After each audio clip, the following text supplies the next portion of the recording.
Hello and welcome everyone to another Market Focus webinar series by the Middle East Solar Industry Association, MESIA. Today's webinar will be focusing on the Jordan market for renewables and energy efficiency. My name is Radib Kirat. I'm a consultant advisor working with organizations such as MESIA, the Clean Energy Business Council, and advising private and public sector entities on issues related to market development and clean energy. And I'm delighted to be moderating today's webinar. I would like to take this moment to really point to the recently released report by MESIA, the Solar Market Outlook for 2021. MESIA releases every year a timely and actually a very informative report that looks at the market for the year ahead.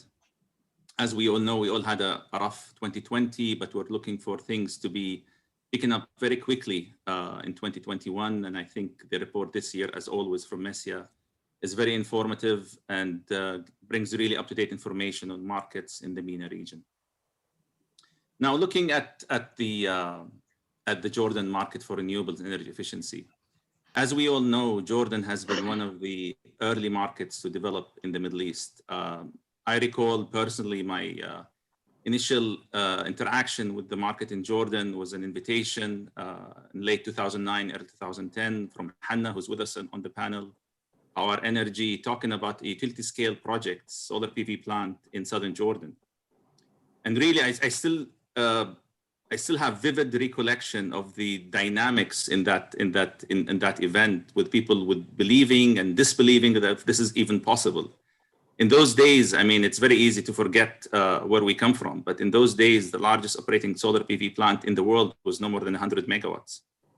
The Arabian Gulf states were enjoying or floating in $100, $120 a barrel, and solar was more of a what if we'll see scenario. Of course, 10 years have passed, a decade has passed, and it's very important at this stage, now we enter 2021, to really have a look back on what happened, talk about lessons learned. We had few ups and few downs, obviously, and try to reflect on the growth of the market. We're very lucky, actually, and very honored to have a very distinguished set of speakers who are very well known in the region and very well known individuals in Jordan and as well as across the region. And I thank him for pulling these names together. And now I would like to really call on our panelists to present themselves, your name, title, organization, maybe say a couple of words about what keeps you up at night in regards to the Jordanian market. Let's start with Asal. Sure, thanks, Raed. So my name is Asal Ibrahim. I work at DNVGL based in Dubai. I'm a senior consultant, and our team here in Dubai works on several renewables projects across the region, the Middle East and Africa. We work with developers and international financing institutions and governments in helping them realize their renewable energy projects and targets. We work on projects in Jordan, we work on projects in Egypt and Saudi Arabia, North African countries, just to name a few. And very happy to be on this panel. All right, Hanna. Good morning, everybody. Good afternoon or good evening, wherever you are. My name is Hanna Zaghloul. I'm the CEO of Our Energy, and today here I'm in the capacity of IDAMA board member. We started renewable energy since the beginning, 2008, 2007, and we went through this whole venture of renewable energy in Jordan, and we hope that we'll be able to develop it even further into the second level and the third level if possible. Thank you. Fadi. Hello, everyone. My name is Fadi Marji. I'm the General Manager, Renewable Energy and Energy Efficiency at Izzat Marji Group. I'm also a board member of IDAMA. I also am the General Manager for a company specialized in solar in Dubai and in Saudi Arabia. We focus on medium-scale projects commercial and industrial as an EPC. We currently we are facing challenges in the Jordanian market due to the saturation of the grid. But fortunately, there are prospects for solutions. So we want to highlight today the proposals to go ahead with the market to create an opportunity from the challenge we are having now. Thank you. And that's the spirit. And I have to say that I like your background, you and Hanna. It's very rosy. All right, Rasmi. صباح الخير للجميع. أنا رسمي حمزة. My name is Rasmi Hamza. I'm the Executive Director of Jordan Renewable Energy and Energy Efficiency Fund. It's a governmental fund working as an arm for to promote renewable energy and energy efficiency through programs covering different sectors in Jordan. So we are the governmental umbrella to subsidize, to support, to promote RE and EE in Jordan. And of course, we are the main umbrella for to work with the international donors and international organizations whom supporting Jordan for sustainability. Thank you. Thank you, Rasmi. Last but not least, Firas. Thank you. Firas Balasme from FB Group, a Jordanian company, ABC contractor and developer. We are working in two markets, in Saudi markets and in Jordanian markets. We have a branch in Saudi Arabia. That's all. Thank you. Thank you. Now, I would like to point out to people that are joining us to submit any questions or comments in the chat box. We'll be reviewing some of the notes and the questions coming in, and we'll try to address them either during the discussion or towards the end. The whole point of this really seminar in 1 hour, we have a total of 1 hour, to really keep it dynamic and try to bring more insights from the experts that we have with us today on the Jordan market. To kick things off and to try to put things in perspective, we decided to really, we thank Idama for providing us with slides to give an overview of the Jordanian market. And I think Hanna will go ahead and start with a market overview presentation from Idama. Go ahead, Hanna. Thank you, everybody.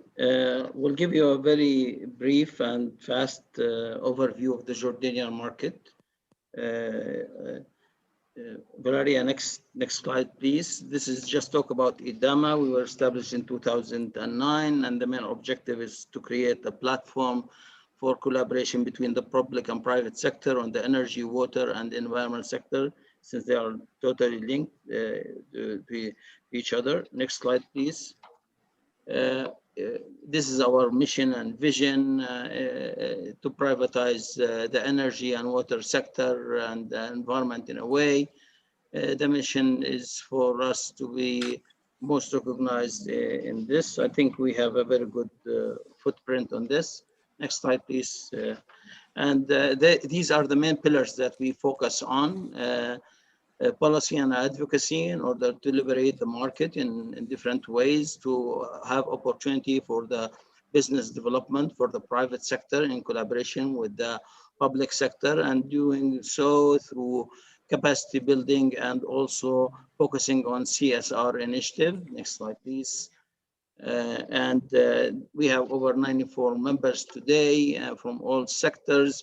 Mainly today we are in the energy, but also we have in the consumer, from financial sector, telecommunication, and even legal entities. Next slide, please. And this is talking about the legal framework that and how it was developed in Jordan since the national strategy for energy, and since we're talking about energy, that was in 2007. And then the process of how that was developed from issuance of the temporary law of renewable energy efficiency, and then the first announcement for the renewable project in first phase. After that, the law became a law by His Majesty approval, and then the announcement of the second phase in 2013, and then it started to roll from there up to 2017 when we issued an RFP, the government issued an RFP for storage. Next slide, please. This slide shows that Jordan ranked in the climate scope index for Bloomberg number 3 in 2018, retracted into number 6 in 2019. I'm not sure how it's gonna look in 2020, but definitely I think we're gonna be retracting. But it shows that there was a good incentive for people to come and work in Jordan renewable energy, and they still. Next slide, please. An investment of over $1 billion was, invested in the renewable energy sector up to 2020. Two of them or half of them probably were within the first round, and the second round that's been up to 2016 and 17, probably towards 18. I think the investment in the future is going to be even more, and I can elaborate later on that. Next slide, please. This shows clearly how the renewable, the electricity mix, how it's been, enhancing its footprint in the electricity mix. So it's a clear, we are on a growth path in terms of having additional kilowatt hour that's coming from renewable energy. Next slide, please.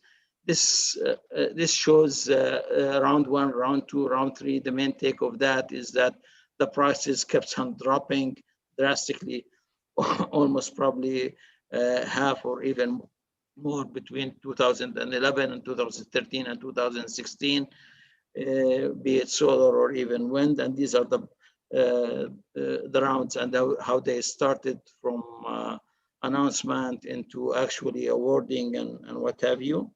Next slide, please. And this shows the strategy that was adopted last year for the renewable energy, or energy actually in total, and shows that in the total energy mix in Jordan today in 2020 we have 11%, but towards 2030 we want to achieve around 14% of that, reducing the oil and reducing also, if I'm not mistaken, the oil, and increasing the gas in that, and keeping the oil shale as a constant in terms of the energy mix. Next slide, please. Okay. And this shows the strategy between 2007 and 2015 and how it differed, especially for the renewable energy, from 6% to 8% in 2015. Today we have probably 20%, 11% in that sense. Next, please. And then this is the strategy in 2020 and 2030. For the renewable energy, we want to achieve in the electricity actually around 31% by the end of 2030. And at that time, probably we'll be having around 3.2 gigawatt between solar and wind as well. This is the targets that we have placed. Next, please, next slide. And for the renewable energy development schemes, we have 4 different schemes, mainly direct proposal, competitive bidding, and EPC turnkey, small scale between net metering and wheeling.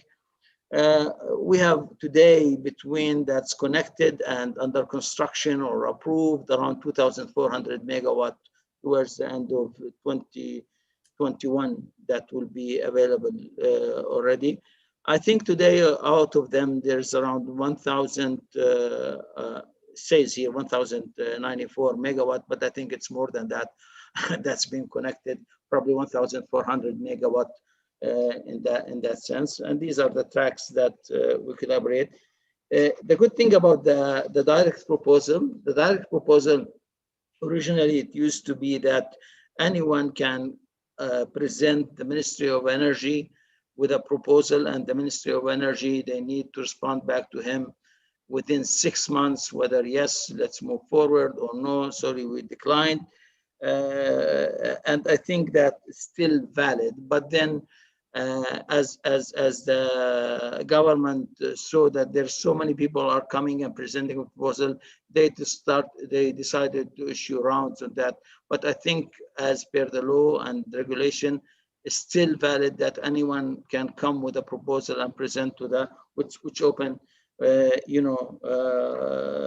which open the door for anyone with new ideas to come and approach the government. Next. Clearly shows that Jordan market, especially in solar, has been very competitive if you compare it to the world, and the results that's given by IRENA or IEA. And these are the prices that we have seen. The lowest was around 3, it's around 1.768. This is yes, as in Jordan, around 2.4 or 2.5 cent per kilowatt hour. And this the third round still in proposal is still going on. In wind, probably we have seen one of the lowest in the region, if not in the world. But the wind 50 mega project was canceled. It was around 3.5 cents per kilowatt hour. Next slide, please. And this is the institutional framework for the energy sector. For anyone wants to know about Jordan, how it's been structured, you have the policymaker, Ministry of Energy and Mineral Resources, MEMR, and then regulatory body, which is the AMRC. And then you have the generation part, which is comprised of the fossil fuel or conventional plants and IPPs and then interconnection. And the transmission has been managed by NEPCO, National Electricity Power Company. And then the distribution, we have 3 distribution companies in Jordan, private actually. In the north, IDECO, in the middle is JEPCO, and in the south, EDCO. JEPCO is the largest one of them in terms of distribution and connection and clients. I think they have over 1.5 million clients in there. Next slide, please. We're still actually in Jordan having a single buyer model where NEPCO sits in the middle buying from the generation companies and selling to the distribution company, and the cost of fuel is passed through to NEPCO. But if you impose the renewable energy, there's no cost of fuel. So NEPCO is just an off-taker of the electricity that's to be generated. Next, please. And this is clearly demonstrated and shows that Jordan is a favorable place to do solar and wind projects with, I mean, we have an excellent climate for solar or wind. We have over 320 days of sun, high elevation, low dust, no humidity.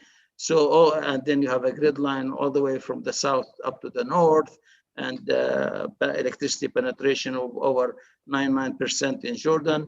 So this gives a very strong, incentive for people if they are between the legal framework and also the natural resources that we have and the intensity of it and the infrastructure also that we have. Next, please. And this is the regulatory framework. In a summary, we have 3 laws that we focus on for the energy. The electricity law, that's the oldest one. And then you have the renewable energy and energy efficiency law.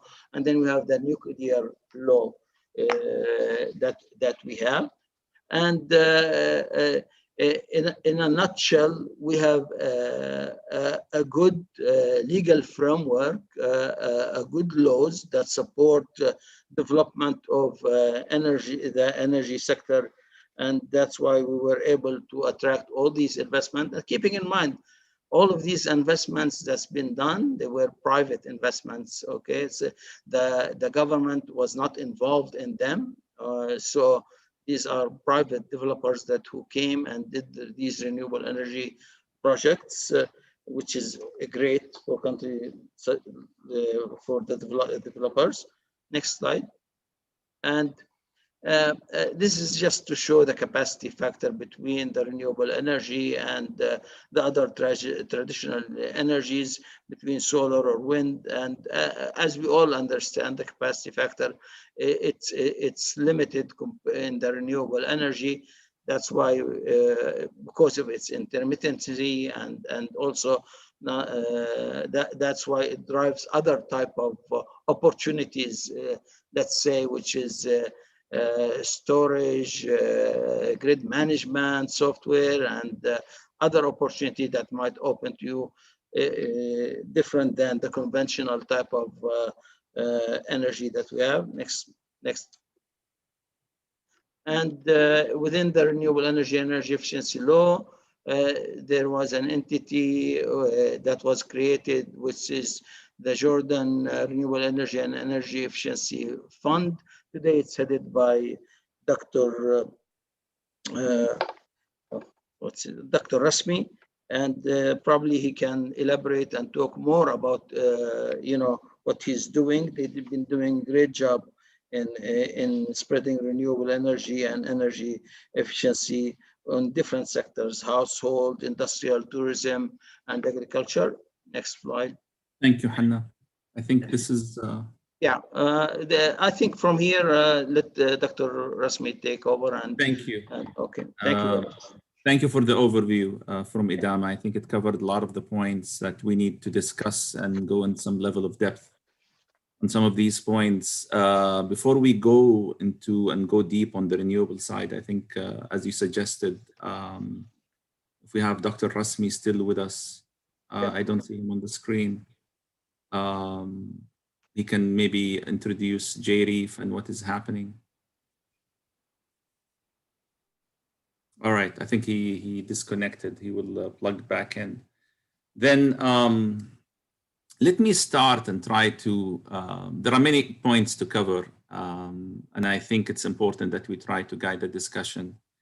The Jordan market, obviously, I mean, one can read these slides and say it's a major, major success. I say that at the same time, I feel the level of frustration that happens with the local developers and people that are doing business in Jordan. And it's very easy to criticize success, obviously, and and focus more on failures. But let's start with current regulations. Jordan has a developed set of regulations, as you indicated, Hanna. I mean, Renewable Energy and Efficiency Law number 13 in 2012, amended 2014. We have a net metering and a wheeling scheme, نظام العبور. I would like to hear from you, and this is really open to the panelists. I mean, Fadi, Firas, to talk about what would you see as, how would you rate, or how do you overview the current regulatory scheme when it comes, let's talk about CNI, net metering and wheeling in Jordan. How do you assess it from your perspective? Fadi, you want to start? Yeah, okay, if you allow me. In Jordan, since the introduction of the Renewable Energy Law in 2012 and the bylaws at the end of the year, we are proud of our achievements so far. So Jordan was a leader in the region in terms of implementing renewable energy projects, especially solar photovoltaic and wind, of course. These, let's say, regulations served the country for this period, but now we need to refresh and create other legislations and other regulations to drive the market and to make it grow. Still, okay, now our coverage is 20% renewable energy for the electricity production. But still, there is more room with the new innovations and technologies. For example, the storage technology, as my colleague Hanna mentioned, the grid management. Okay, we understand there are challenges because of the intermittency of renewable energy, but there are solutions. So one of the aspects that may drive the market is I have 3-4 points that should be done as soon as possible, not to delay. First, thing is the reform of the electricity tariff structure. This is important because if this is done, it will motivate the people to consume the excess energy during sometimes. It will encourage other investments to store energy and release it in the peak times, because in Jordan we have two peaks, one in the noon time and one in the evening time. Also to encourage the electric vehicles and to motivate people to charge their cars during the excess generation times. But this needs, of course, infrastructure. One of the action plans mentioned in the energy strategy introduced by the Ministry of Energy and Mineral Resources was establishing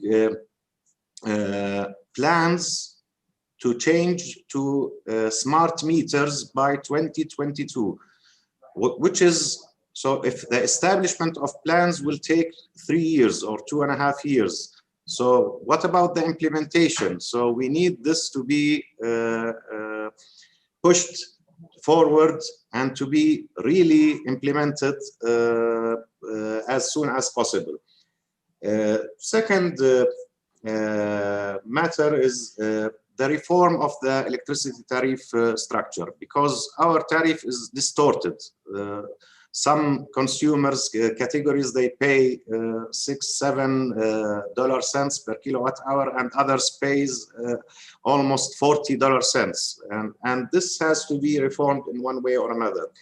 There are, of course, some pressures. One of them is the agreement to supply natural gas. This creates pressure for the portion of the renewable energy. But this can also be solved through expanding the network of natural gas, establishing a network to make use of the natural gas, not only for the generation of electricity, but to serve industries and buildings. And this will relieve the pressure on the grid. There are actually many things that we can talk about, but all in all, the 800 megawatts, which was targeted from 2020 to 2030, is we'll get to that. We'll get to that. Yeah. We'll get to that. But let me, just staying on the regulation side.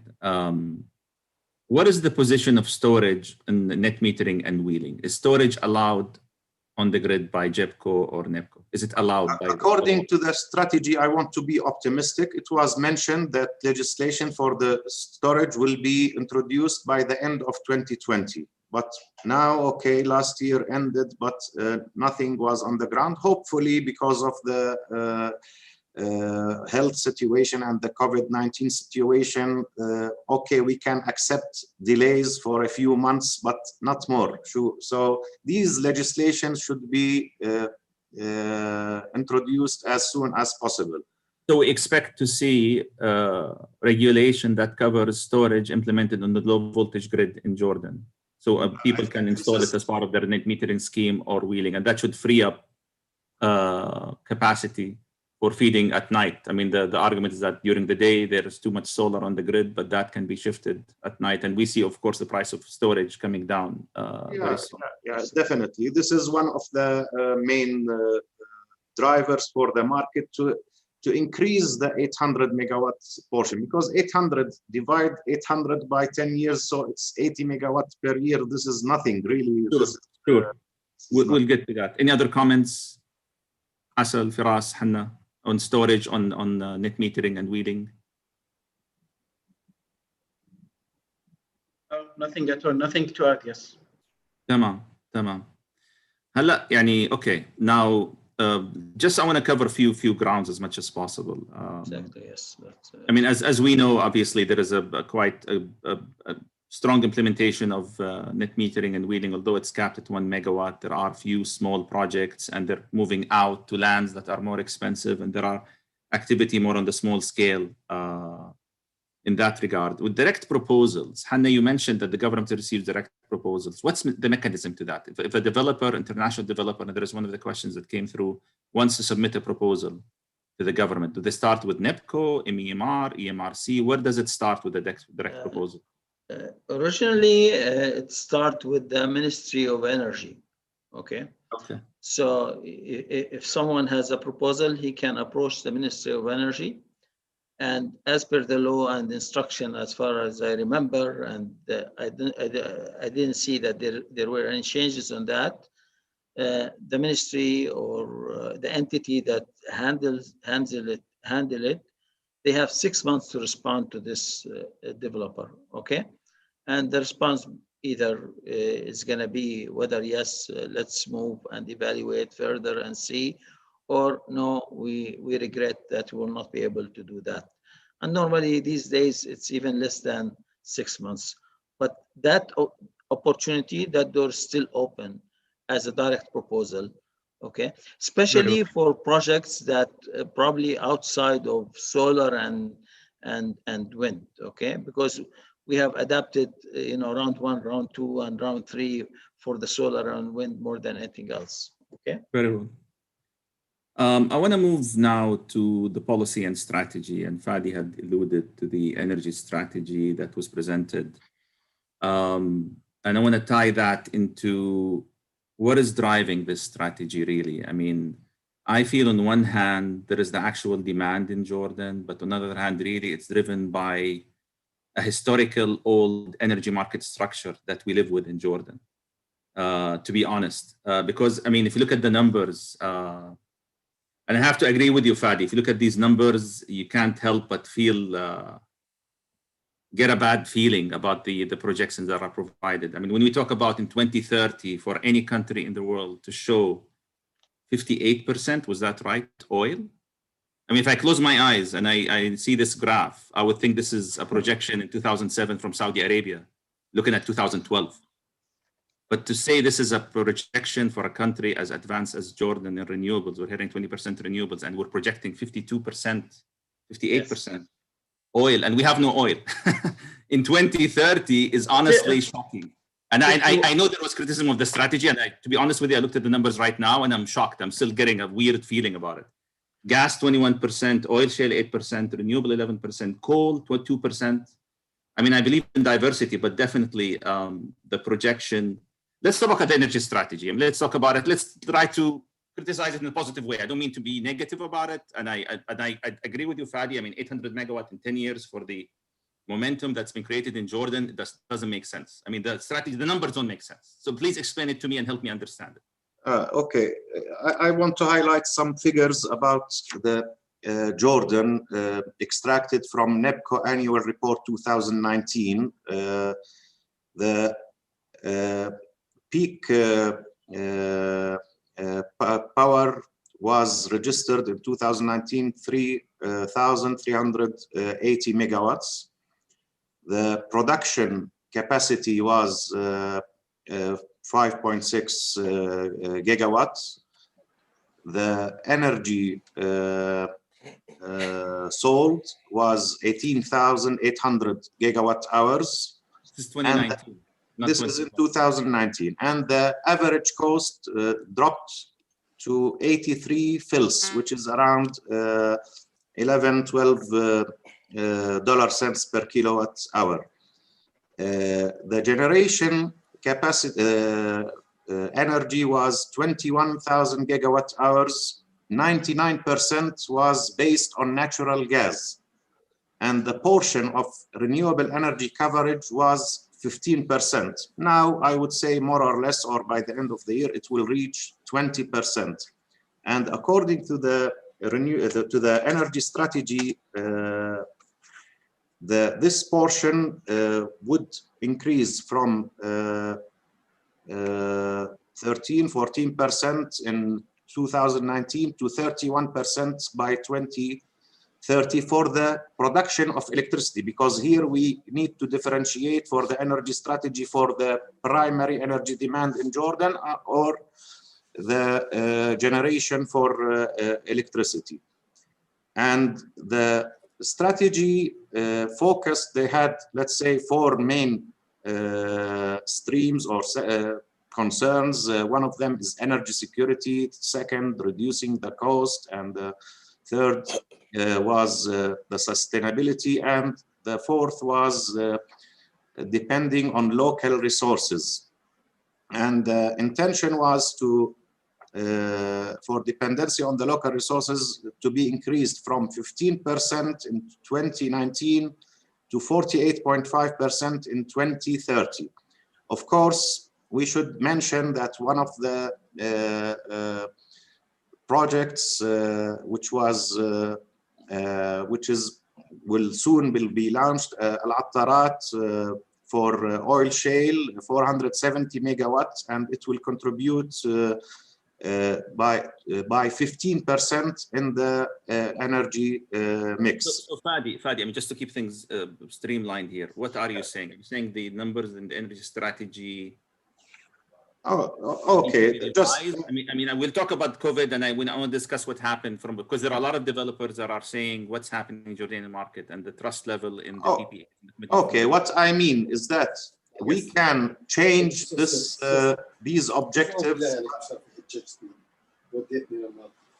We can change these objectives by shifting the natural gas, let's say, because we are committed by a binding agreement to other usages for buildings, for industries. This will and you're proposing that natural gas can be, directed towards downstream petrochemical industries, for example, if there is a business case for it. Yeah, but mainly I did not see in the strategy. I hope that I've seen something building a natural gas network, at least for the industrial regions. This will increase demand.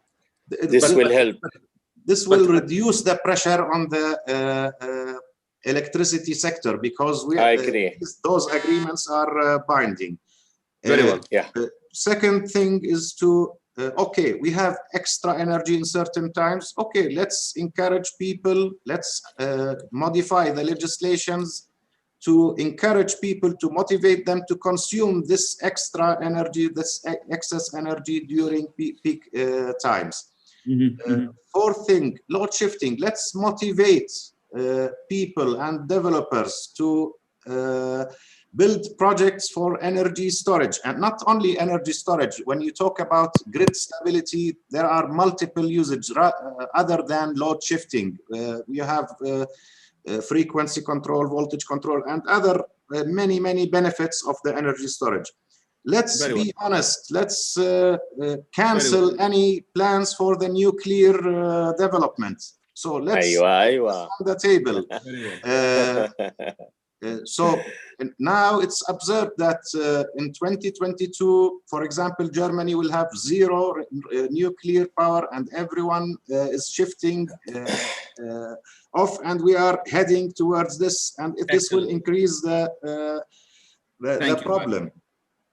Thank you. I'm still trying to grapple with the point of any country in the world projecting 50% oil, liquid, in their energy mix. Right. I mean, it's a bit shocking. I'll come to you, Dr. Rasmi, 1 second. And I'm glad you're joining us again, because I mean, now we're looking at net zero targets between 2030 and 2050. 170 countries and corporations are even going 100% renewable target or a net zero target. And it's really, it's in a way, I mean, I still don't understand why would a country like Jordan that has no oil project 50%, more than 50% oil in their energy mix in 2030. But anyways, aside from that, moving on. Dr. Rasmi, thank you for coming back. Pleasure. I've been hearing everything. We're jumping between topics, but I know you're tight on time. Can you give us, one of the items I want to cover, and time is passing quickly. Give us a very brief overview of JREEF, please, the current projects, current plans, and any comments on the discussion that you've heard to this point. Please go ahead. Thank you, Dr. Raad. Yeah, thank you for MENA for arranging this, and thank you for hosting me to participate on this discussion. Thanks, Hannah, for the preview, and thanks, Fadi, for your also insights, important insights. And I'm glad that Jarif working with you with all the sector and different levels. Jordan Renewable Energy and Energy Efficiency Fund is a governmental entity. However, we established it to move like, and a different entity in terms of cooperation, in terms of projects, in terms of, presenting its services to the local, in terms of its cooperation with donors and international funded projects and others. So Jarif, since started 2015, we are focusing on two issues: renewable energy and energy efficiency. Renewable energy is for small scale systems for the households, industrial sector, schools, general public buildings, and as well as worship places, and also about the tourism sector and the municipalities and others. So we are working on parallel to the mega projects that Hanna mentioned too, and trying to support, let's say, Jordanians with the small scale system in order to reflect really the benefits of renewable energy. Everybody talking about, when you talk about like mega investments in Tafila or Ma'an, people saying, oh, what's that mean? Does this actually decrease the price of electricity on my electricity bill? We're saying, no, this is investment, this is for Jordan.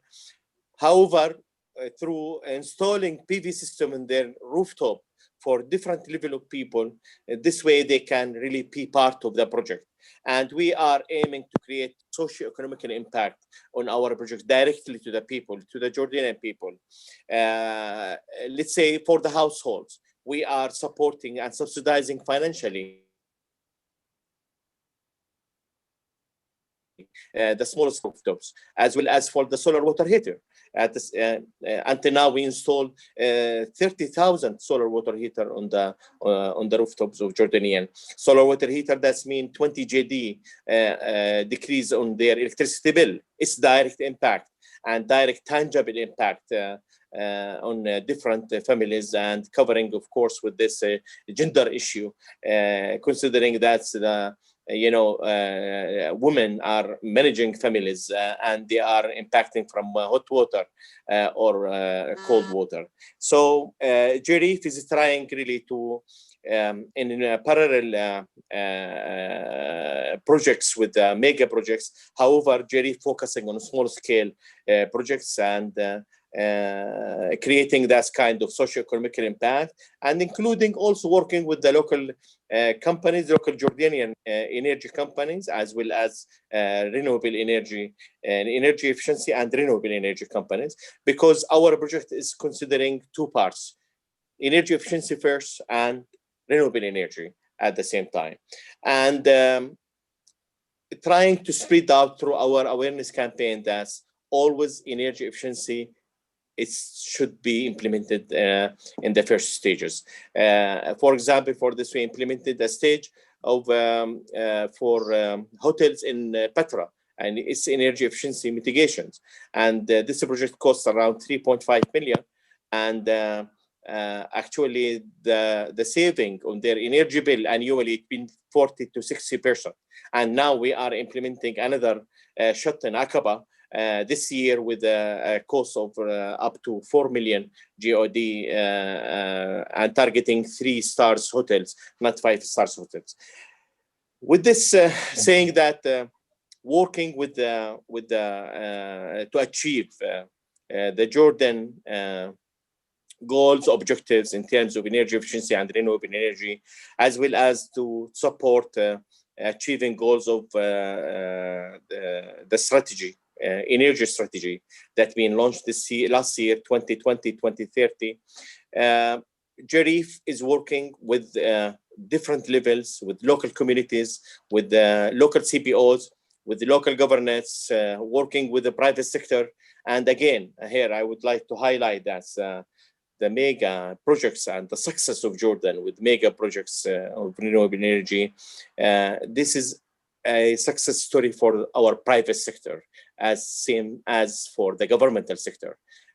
Being working side by side, it was like learning process, really, and the government being dealing with the daily problems that facing by the developers in the fields, and coming back and making amendments on the rules, regulations, as well as dealing with the mega investments and investors issues. So really being a success story, not just for the government, no, it led by the private sector. And we always saying that the private sector leading the success story of Jordan with EE and RE. Now, what I'm looking forward, that's this year, Jerry continues with this program, covering different sectors, as I said, households, schools, hotels, industrial sectors, agriculture, municipalities, as well as medical centers. Of course, awareness campaigns is part of our programs, as well capacity building issues for the Jordanians. So what we are trying to do is really to work as a team with all the institutions and the private sector here to continue with our success stories. And I think that the future is for renewable energy. The future is for energy efficiency mitigation. The future is for really a clean energy and sustainability. And socioeconomic impact is directly will be reflected on different Jordanians, as well as in different sectors, industrial sector, for example, and tourism sector. So hoping that we will continue with this. And I'm proud of our cooperation with the IDAMA. Thank you, Hanna, for all of your support, and for the private companies, Fadi being on board, Qawar being on board, working with us, and most of the companies, and we have a success stories together. Thank you. Excellent, Rasmi. I know you have to go shortly. There is one comment that came through. Is there any consideration for electric vehicles with JREEF? Do you get involved with any programs related to EVs in Jordan? Not yet, really, Raed. It's not in our agenda now, because Ministry of Environment, they are taking care of this, and by law they are handling all issues related. However, we should consider this.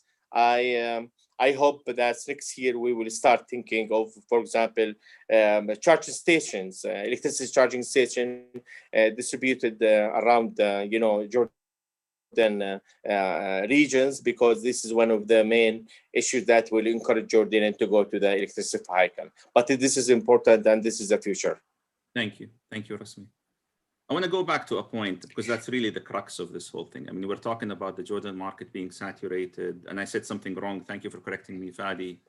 The percentage, looking at 2030 energy mix for electricity generation, not for primary fuels.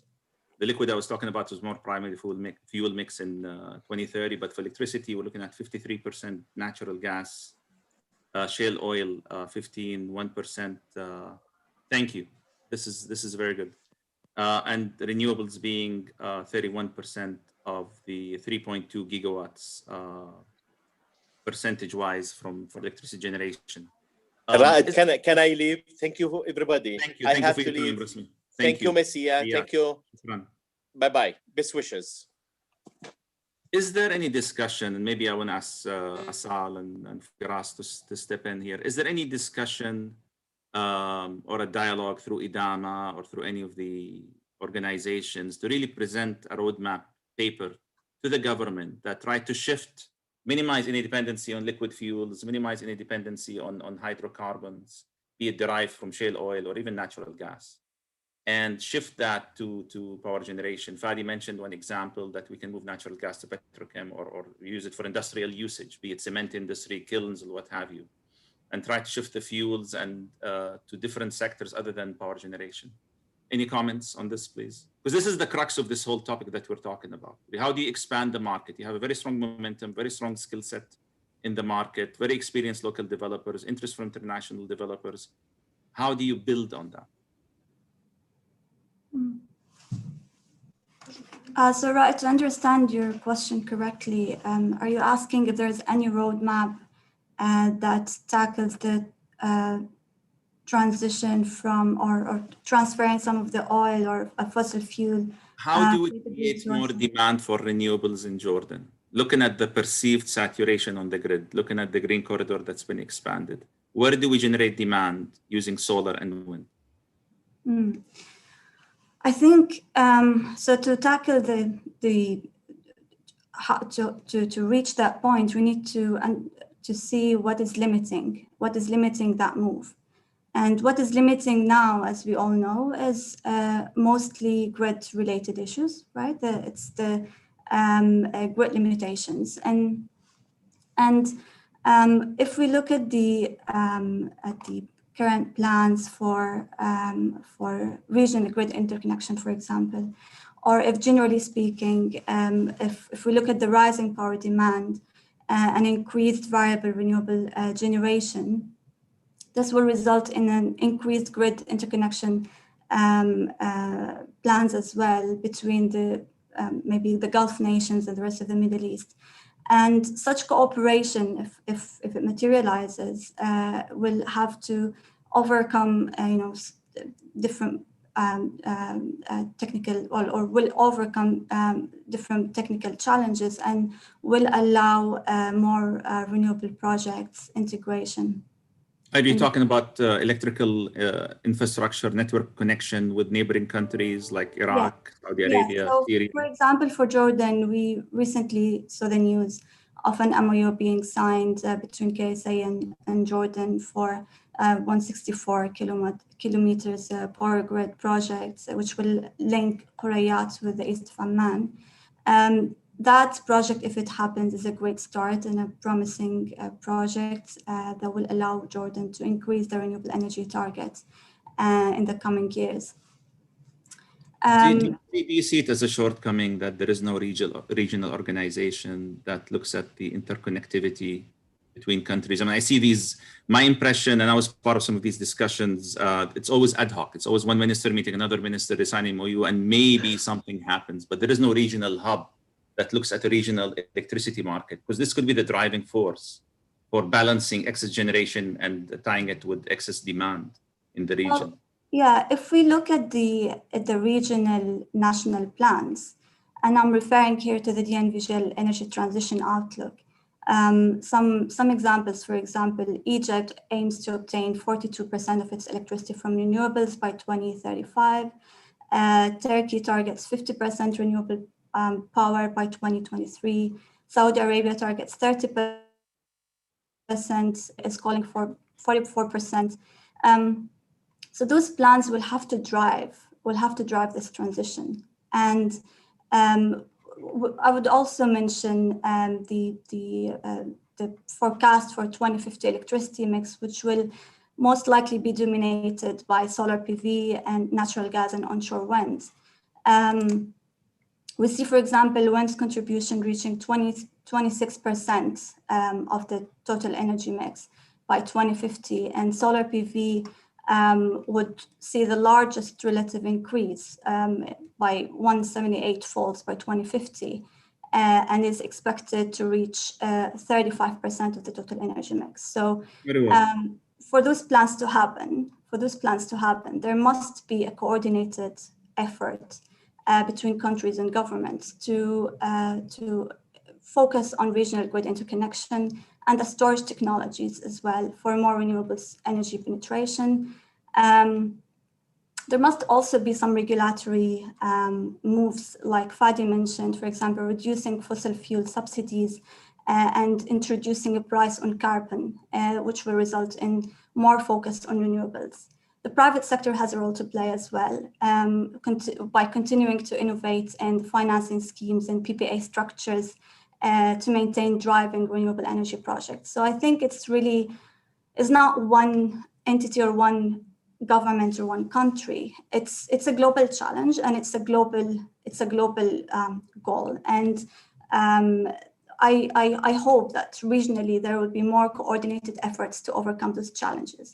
Jordan is a small country. The grid limitation cannot be ignored, and the change cannot happen overnight. So if there is no serious efforts in coordinating regionally to solve this problem and work together towards a mutual goal, it will be hard to change the Very system. well. I mean, these are excellent points, Asal, and really having a regional entity or organization that coordinates this between the countries of the region would be a very positive thing to have.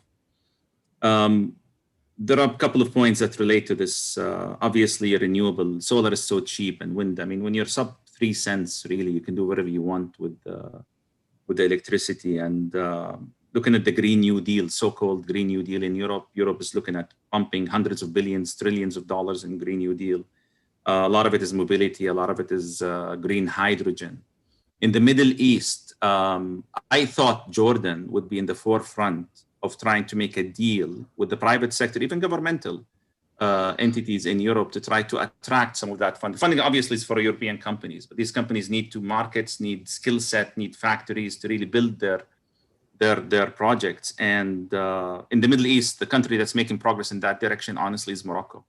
Morocco has amazing sun, amazing land, amazing skill sets, and they're dealing with the German governments, they're signing agreements. They have pilots going underway. In Jordan, where are we in terms of engaging and tapping into this potential with the European government? I think power to X, be it green hydrogen, be it ammonia, is something that definitely of value. Any comments on this from the panelists? If you allow me, Dr. Raed, I think these are great points, what you have mentioned regarding the hydrogen and how we can utilize the excess electricity that we have, or the excess capacity that we have actually. And in answering what is limiting actually us from going even further in renewable energy, two things actually. One of them is that our state of mind, that we are confined into a certain specific matter. And the other thing is that we are thinking financially. We are not thinking economically. Even if when we put the strategy, it's a business plan more than it's a strategy. I mean, what is the impact of renewable energy on education, on research and development, on health, on transportation, on there are so many issues that can be impacted by that. Now, there are so many opportunities that are coming from renewable energy, and I'm afraid that Jordan is losing out on them because of the limitation that we have put ourselves in, and because of the strategy that we have defined.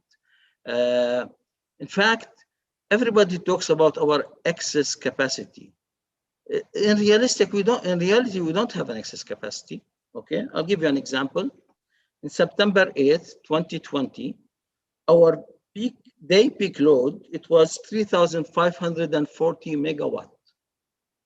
Our night peak was 3,500.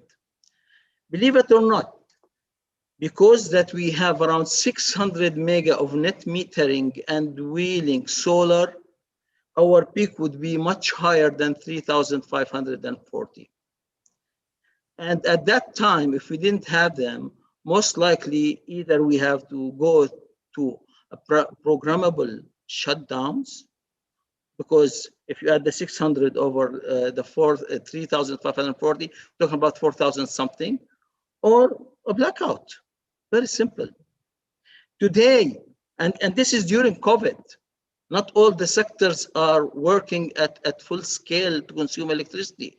Today, during the cold weather, in January 20th, that's a couple of days ago, the day peak is 3,380, and that was very cold and rainy.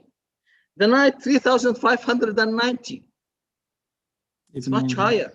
Yeah. It gives no indication.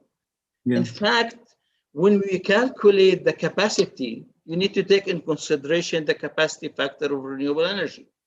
Even if we have 1,400 mega, they're not operational all the time, right? They are probably around 30% capacity. And our conventional, they don't work at their full capacity, which is the 4,200. They work around 3,900. So if you add them, we don't have that. Our system, our grid, our capacity, it's limited. It's limited. It's not. We don't have access. 15% is nothing, because during heat time, the efficiency of the power plants, they go down, whether we like it or not, right? So I think actually, but what I'm saying, yes. so even if we have excess and want to go to hydrogen and what have you in doing so, unfortunately, we cannot compete. Today, to be able to compete on hydrogen, you need to have at least the cost of producing 1 kilogram of hydrogen around $2 or $2.50 without transportation. I mean, that's you're competing with conventional gray hydrogen. Yeah, I mean, no, that's the price in Morocco, $2.50 without transportation. In NEOM, that's not green hydrogen, though. That's not green hydrogen, $2. It's not there at $2 yet. In NEOM, $2.50. تمام. هلا يعني look, I think it's one very important point that you've mentioned. I think someone needs to study the economic value add of the current renewable integration to the grid, to the Jordanian government, because as you have mentioned, the benefits are massive and they need to be quantified. There was a paper on the Spanish market. People talked about the boom and bust of the Spanish market, but the money that the Spanish government had saved because of those implementation is extremely positive. We have a few more points. I don't want to miss out on Dr. Firas. Dr. Firas, what is your view on what happened in terms of I know you're very active, especially in the commercial, industrial, and net metering and wheeling projects. Do you see the impact of COVID? Is that behind us? I mean, Hannah's talking about demand, 3.5 gigawatt, even in 2020 during lockdown days. Do you think COVID is behind us? Do you see the market moving ahead in CNI? Please go ahead. To answer this question, you have to look for the political situation and the economical situation. Political-wise, COVID-19 behind us? No, not behind us. We are expecting something new version of COVID-19, COVID-21, COVID-22, COVID-23, COVID-24. I think COVID virus will live with us for the next 5 years. So politically, no, we have to be ready for the coming years, for the changes that may come with everything in our life. So COVID not behind us. COVID is still. So we have to sustain it while we're living with this pandemic. Okay. But the demand is there. The market will not stop. The demand is there. No, answering, if you remember your question when regarding what we can do in Jordan to solve this energy problem in Jordan, or the energy production in Jordan. We have two solutions only: increasing the demand or exporting the extra energy to the neighbor countries.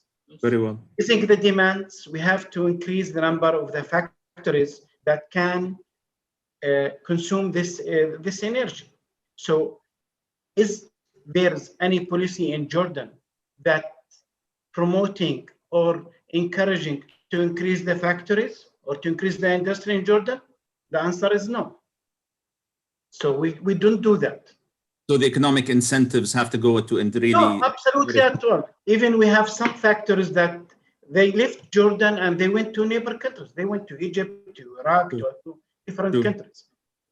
Exporting to neighbors countries, we don't have the infrastructure yet. As you said, still memory of understanding. Minister meeting with another minister and signing papers.